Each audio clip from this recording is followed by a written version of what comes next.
Hey, Mark Meldrum, Meldrum's Monster Garage, and we're out in Mike's garage on Saturday morning. I got the little, what I thought was a 302 sitting next to me, but I got an interesting comment, and I'll just call him Macho Man. I think his code name on YouTube is Macho Warlock 4x4, something like that.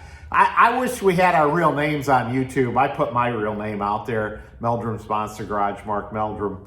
But, you know, I get these comments, and sometimes I got to take them with a grain of salt, too, because I have no idea who you are, and you're not, you know, I go to look at your YouTube channel, and there's nothing there. But that's beside the point. He made a fantastic observation and comment, which gets me to thanking all you 3,700 viewers for watching my videos, because turns out you're going to really, well, you're kind of going to help me out. You're just going to help me paint the picture a little bit better.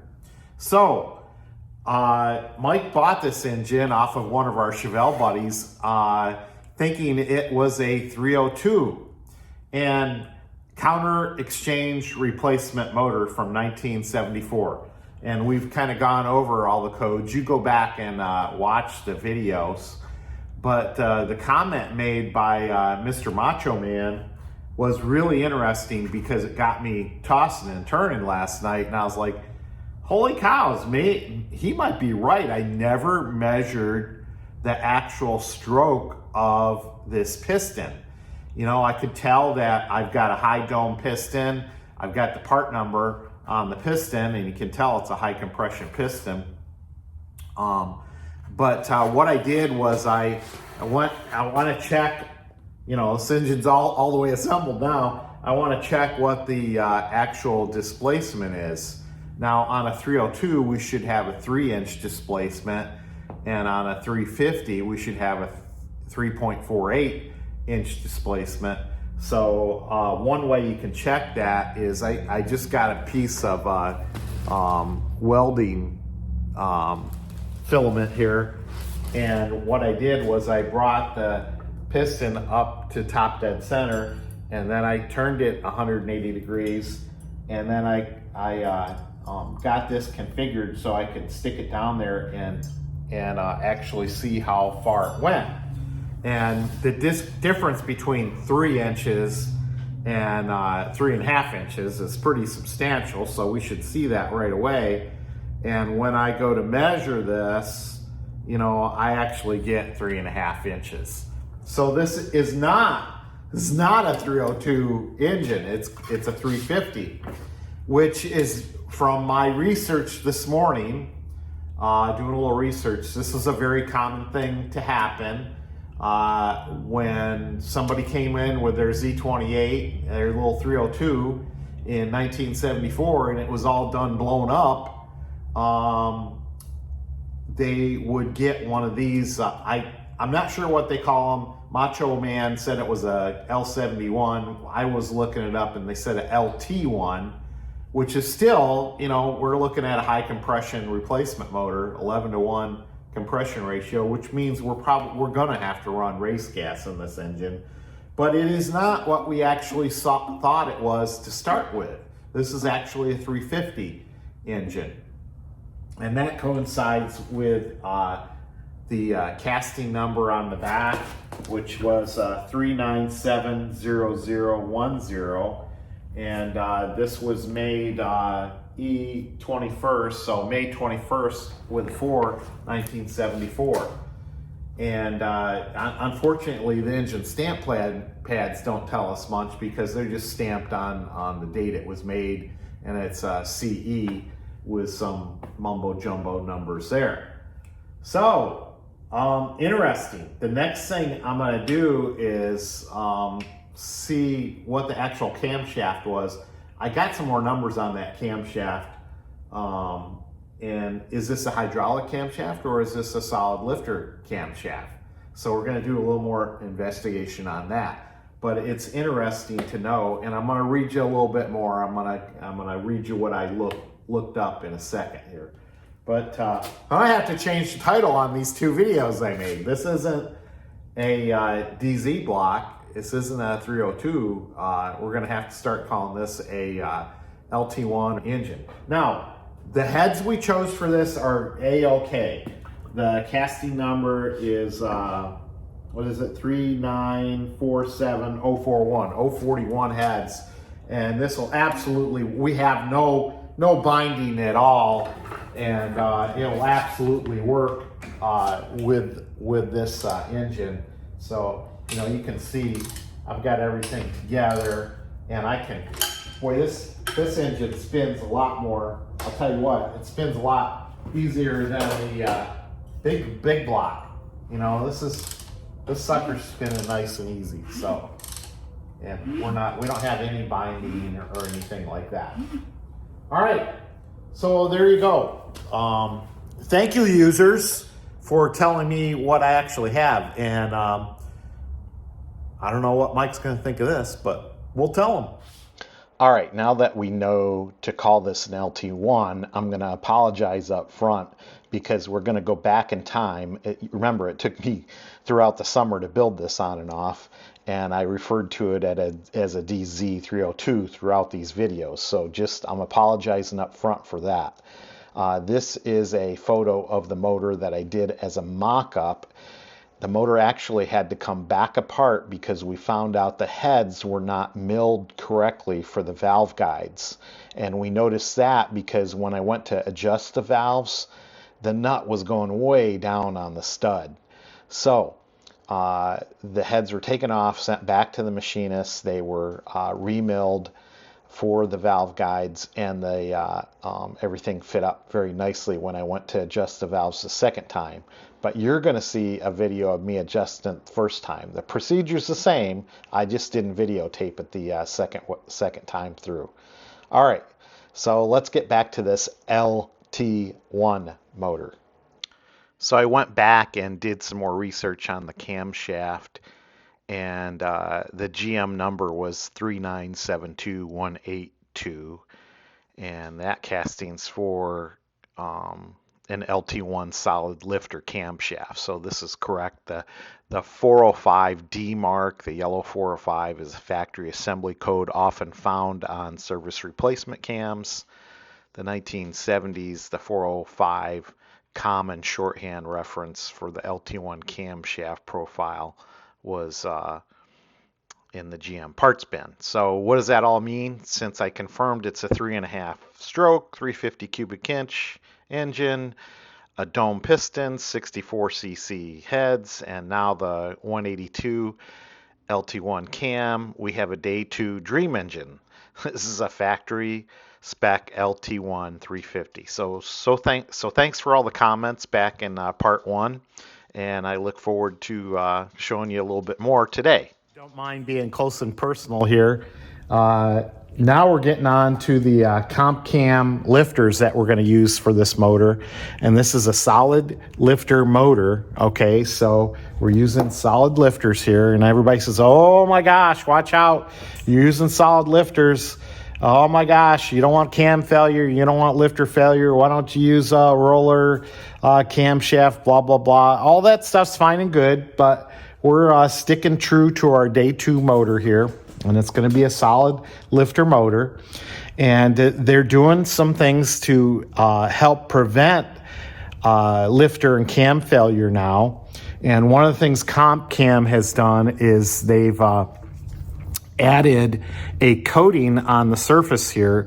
It's called DLC, diamond-like coating, okay? And actually it's a physical vapor deposition process where they put a coating over top of this. It's a pretty cool process. We used it in the faucet industry when I worked for Moen, and we'd take a chrome-plated faucet and we'd put this PVD coating on it, and it allowed us to change colors of the faucet.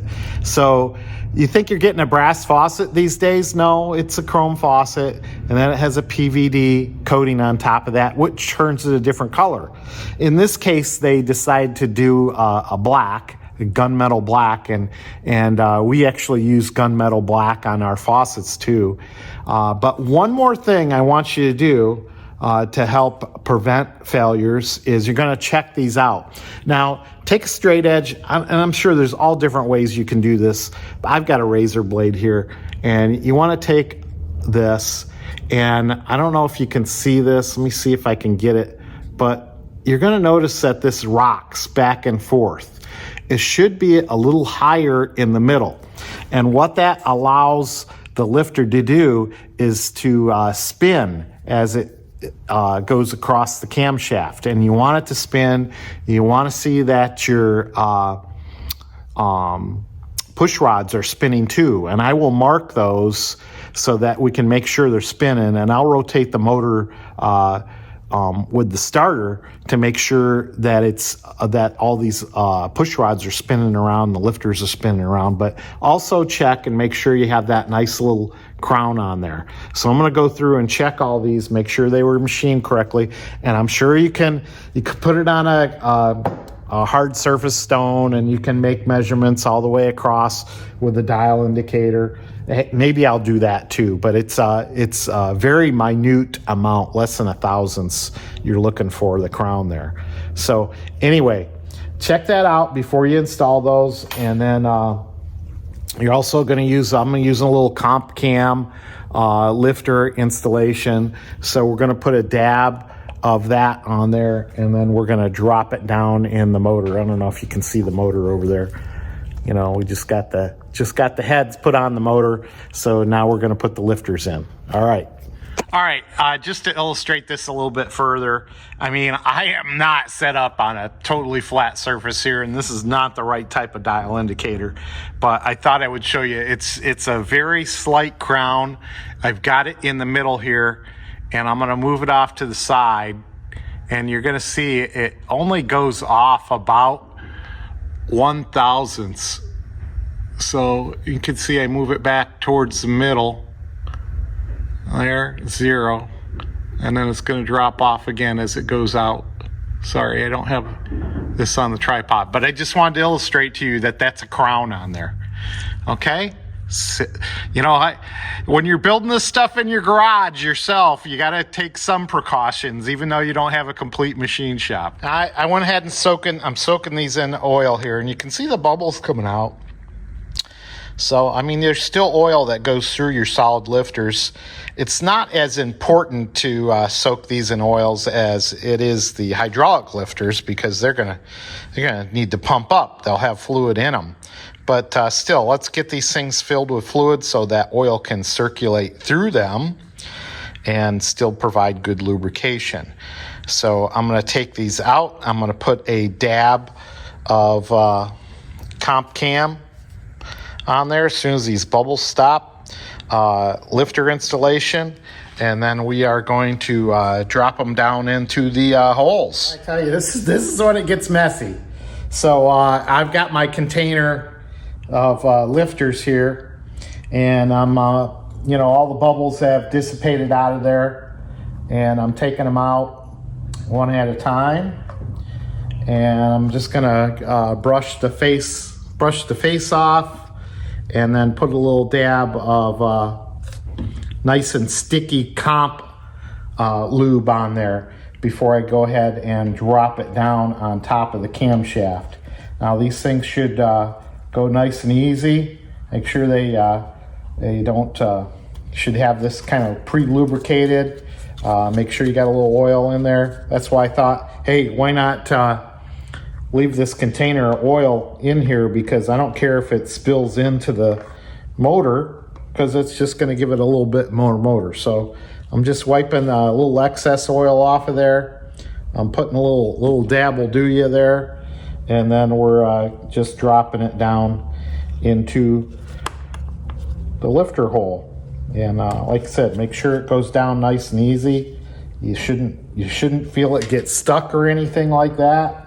Let's try it over here.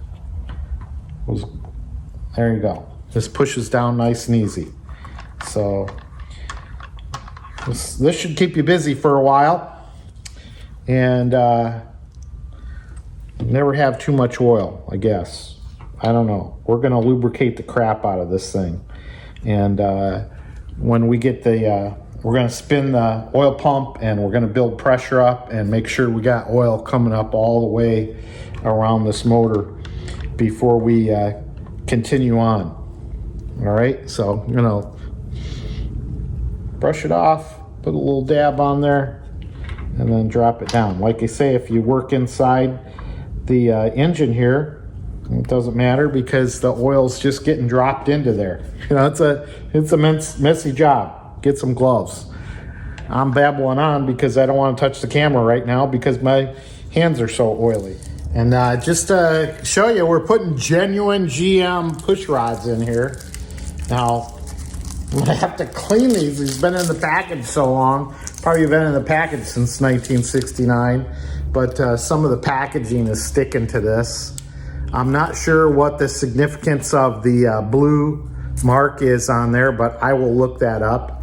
But I'm taking these out of the package, and we'll end up using these. Like I said, they're, what are they? They are part number 3796243. Look at that. Look at a genuine GM rod going into this thing. Or rod, I should say. Push rod. This thing's got genuine GM rods in it, too. Anyway, just thought I'd show you that. You might notice I got a coat of paint on this, so it's looking good, and it's Chevy orange. And I'm gonna be, I got some Manly rockers that are gonna go on this engine, and then we're gonna start turning the oil pump and start to make sure we got oil going all through the engine here. So here we are Monday morning, and we've got this thing assembled enough to add some oil into it. So some dinosaur juice. I'm using a Lucas brand SAE 30 engine break-in fluid. I've got my drill set up on my custom, I guess, oil pump spinner. Just saw a little bit of crap in there. So I've got, my valves are just kind of, they're not, I don't have any valve lash set yet. Just got them kind of screws all the way tightened down.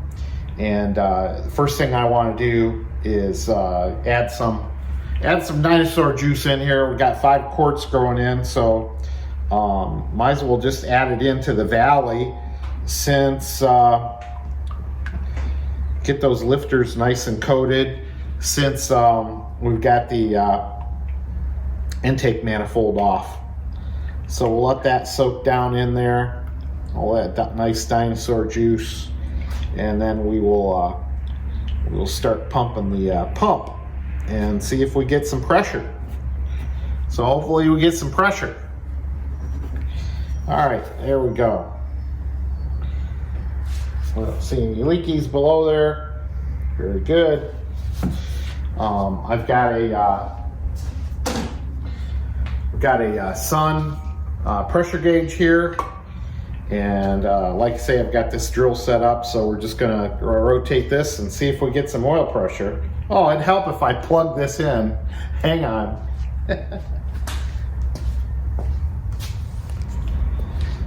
All right, we got this all set up. You watch your side and I'll watch my side. I already got a little bit of oil coming up through the back here. So very slowly, what'll happen as you spin the pump is you'll start to notice oil coming up through the lifters. And the goal here is to get oil up through all these lifters, so we know we got oil coming up through the valve train.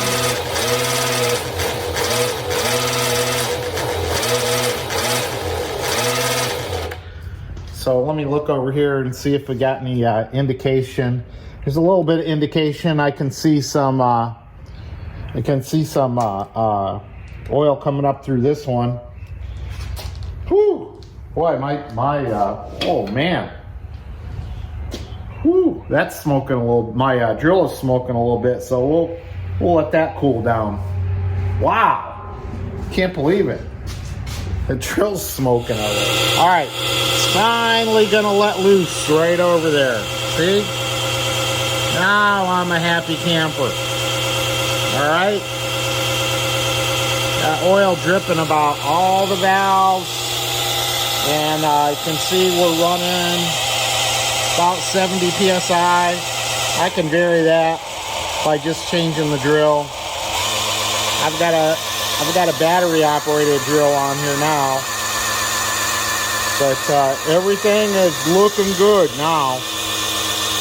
Now I'm going to go back and readjust my valves to make sure I'm A-okay again. All right, we're going through setting valve lash now, and I went to, I found a really nice source for these DZ motors, Camaros.net. And I think a guy, String69 or something, put a really nice post on adjusting the valves cold. So basically for a DZ302, valve lash cold is 26 thousandths, hot is 30 thousandths. And then this is a method we ended up using on the LS6 solid lifter motor, and it worked quite nicely on this. Every 90 degrees of rotation here, we would adjust a different valve. 8 exhaust, 2 intake, 4 exhaust, 1 intake, after turning 90 degrees from top dead center. And then we end up at, you get all the way back to 0, then you start your way around again for the second loop, and at 270 degrees, you're doing 1 exhaust and 7 intake. So I ended up on 7 intake. I've got my 26 thousandths. I don't know if you can see that. 26 thousandths feeler gauge, and I've got a nice. This is a nice feel on this. Got to develop a little bit of a feel. This one's maybe a tad loose, but I'm feeling pretty good about it. All right, so look at out there. There's Patrick and Mike out there, still doing yard work. All right, and got some grass planted over here behind the house. So I'll keep working on engines as long as they keep working on yard work. So anyway, the other thing I wanted to mention was I use the snap-on wrench because you know, I can tell what 90 degrees is on a turn, but this will tell you exactly what 90 degrees is when you're turning it. It'll actually beep at you. But okay, we're going to continue to run the oil pump on this, and I know I got really good oil up through here, and I didn't see much oil over here before my drill started pooping out on me yesterday. Started smoking pretty good. So Mike says he's going to get me another Harbor Freight drill, nice 1/2-inch drill, and get a warranty on it in case it goes kaflooey. Then hey, we can just turn it in on another one. But okay, anyway, happy engine building, guys. This one's coming along pretty good. Wait, I totally forgot to mention something. Okay, valve guides. Our engine built, our head reconditioner put in valve guides. Now, valve guides are mainly for when you're running roller rockers. And as you can see, I've got stamped rockers on here, and I've got GM push rods, blue side up, because there's a little chamfer in the top of the hole there. But anyway, what that did is you can see it adds a little thickness here, and it pushes the whole valve train up. And then all of a sudden, my on about 4 of these, I didn't have enough adjustment, so I had to go back with a die and actually tap or die a few more, about a thread, one more thread on there, so I could get my adjustment. And yeah, I wasn't expecting that, but hey, these are all things. Once again, I'm just an idiot working on these things. I have pretty good results, but there's different things you run into when you're building these engines. All right, now you're getting a chance to see the aluminum intake manifold we're going with here. This is, I'll show you complete, but I've got it set down on here, and there's a top plate that goes across here. But first we've got to tighten everything down. So we're going through our torque sequence. So make sure you look up the torque sequence for your aluminum intake manifold on iron heads. All right, but this is a SY1 or SYC Smokey Yunick Edelbrock intake manifold. We'll show you. Got one more step on this. This is the plenum and we're going to have a cover that goes over this. Mike's really excited about this. All right, let me get this torqued up. So this engine's going to sit back on the shelf until the car gets to us. We're still waiting for Paul the painter to paint this 68 Camaro, and then we can start on assembly of it. But until then, I think we have decided to not install a carburetor on this engine, but to install the Holley Sniper fuel injection to alleviate some of the issues that people have with this type of intake manifold.